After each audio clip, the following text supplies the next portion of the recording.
বেআইনি মদ বিক্রির খবর পেয়ে দোকানে হানা দিয়ে হেনস্থার মুখে পড়েছে খোদ পুলিশই। পুলিশের সঙ্গে ধস্তাধস্তি করে ধৃতকে নামিয়ে আনার চেষ্টা পর্যন্ত করা হয় বলে অভিযোগ। যদিও তারপর অভিযুক্ত মুদিখানার মালিক বিশ্বজিৎ সাহুকে গ্রেফতার করে মইপিট কোস্টাল থানার পুলিশ। এই ঘটনায় শতকপ্রণোদিত মামলা রুজু করেছে মইপিট কোস্টাল থানার পুলিশ। স্থানীয়দের দাবি, দক্ষিণ চব্বিশ পরগনার মইপিটে কোস্টাল থানার অন্তর্গত হুকাহারনিয়া বাজার এলাকার একটি মুদির দোকানে বিশ্বজিৎ সাহু নামে এক ব্যক্তি মদ বিক্রি করছিলেন বহুদিন ধরে। এলাকার বহু মানুষের অভিযোগ, এর জেরে স্থানীয় কিছু যুবক বিপথে যাচ্ছিল, এলাকার পরিবেশ নষ্ট হচ্ছিল।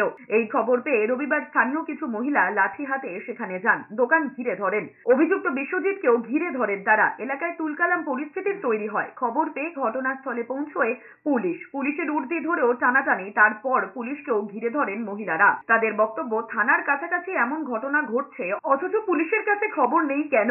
আক্রান্ত হওয়ার ঘটনা ঘটেনি বলে জানিয়েছে পুলিশ।